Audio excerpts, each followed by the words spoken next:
What is a monthly subscription that is worth every penny? Story 1. My local gas station chain called Sheetz has unlimited fries for $9.99 a month, solid fries too. LMAO, I did not expect to see Sheetz at the top of this thread. I used to work at one. My co-worker got this subscription and she would get an order of fries right before her shift started, during her break, and right after she got off work since it renews like every 4 hours. She was going through some hardcore financial stuff and this subscription saved her from going hungry all day for months. That probably wasn't the healthiest diet, but health can be a luxury sometimes. I get it. Any food is better than no food. If you can't get proper sustenance, you still need calories to survive. So it doesn't matter where they come from at that point as long as you're eating something. Story 2. Respectfully speaking, if you're going to use it, a gym membership. Living on the streets? A $11 a month Planet Fitness membership is well worth it for the showers alone. Yeah, in that situation it's probably the second best deal after the unlimited fries. Fuck, come to think of it, why am I paying rent and cooking meals? $20 per MO and I could be working out all day and crushing fries for every meal.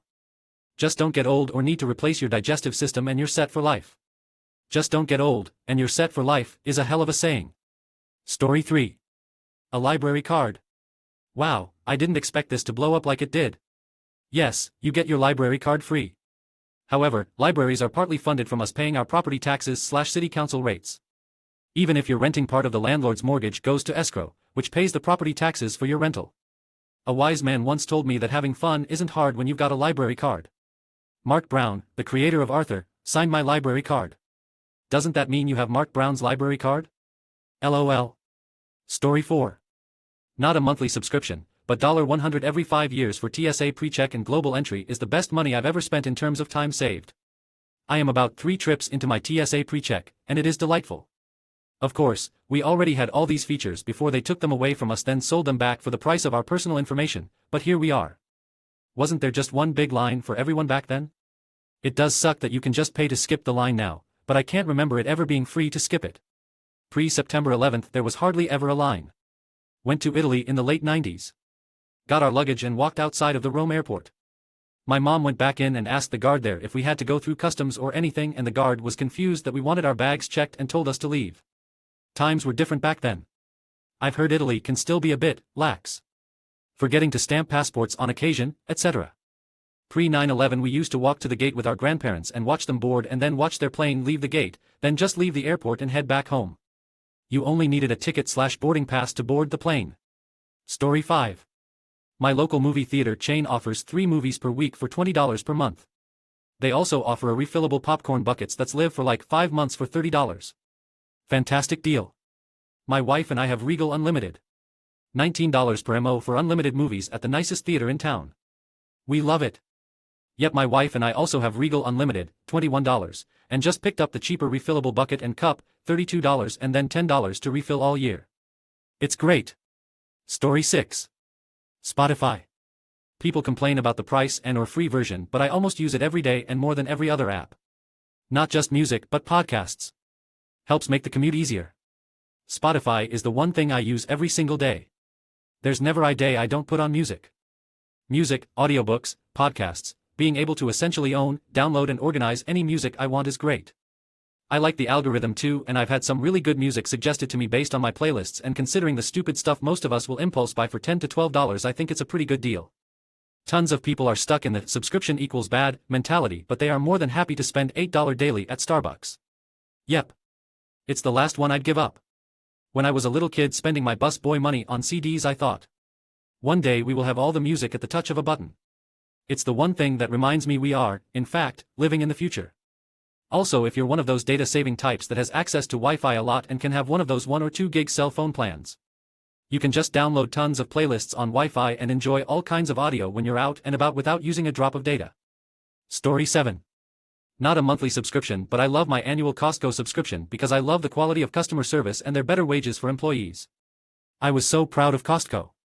One of their locations unionized and the company's response was basically, we failed our employees because they decided a union was necessary. That's almost on par with the CEO suggesting they raise the price of their $1.50 hot dogs and then the co-founder threatening to kill them in response. I love that this comes up anytime Costco is mentioned. Lol. Same. He threatened to kill people over hot dog prices. It's an important bit of lore. Story 8. In the 1990s, Rolling Stone magazine offered lifetime subscriptions for $50. I got it and I still get them free every month. When I move I fill out a change of address form and they keep sending them to the new residents. Over 25 years so far. That is more than a steal. I hope you have every single issue saved. My grandfather started collecting Nat Geos back in the day and we still get them and add them to his collection even though he's been dead for 20 years. Story 9. The Great Courses. College-level lectures on a variety of topics. Intellectually rewarding. Canopy and my library card gets me a ton of these for free. What's Canopy? Also I need to check if my library card gets me them.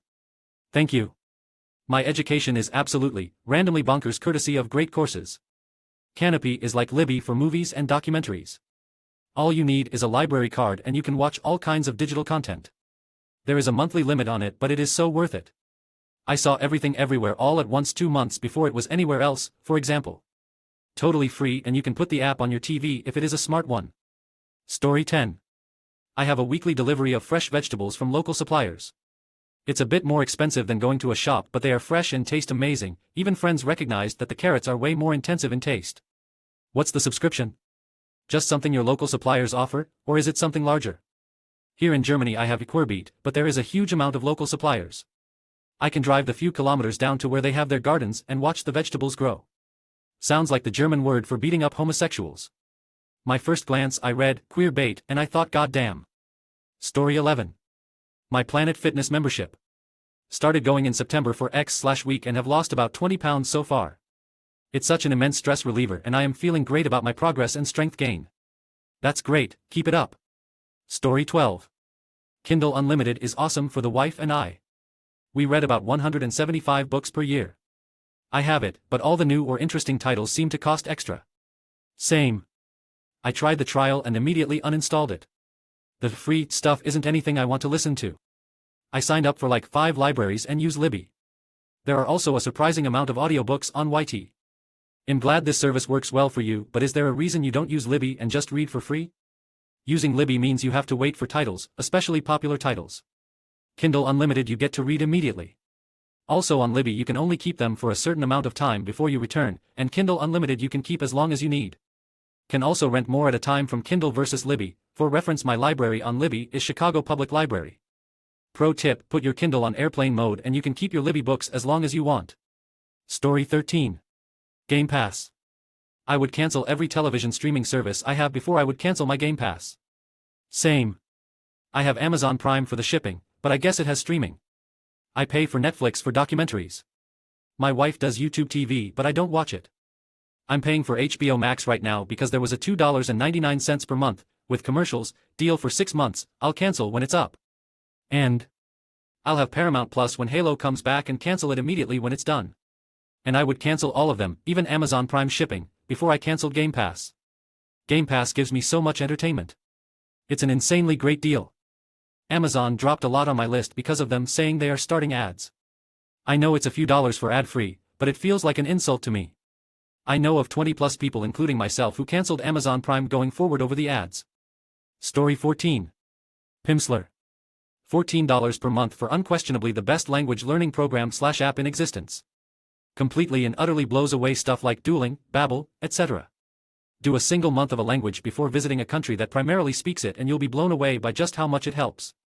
You may not be striking up detailed conversations with native speakers, but you can absolutely get around and say plus understand all the stuff a tourist needs. Game changer for when I visited Italy. I'm on the wait list for it at my library. I've heard good things. First lesson of every language is free. No need to even put in credit card info to access it. I know I sound like a paid shill, but I just want to see more people learning languages and this is an extremely good way to get started.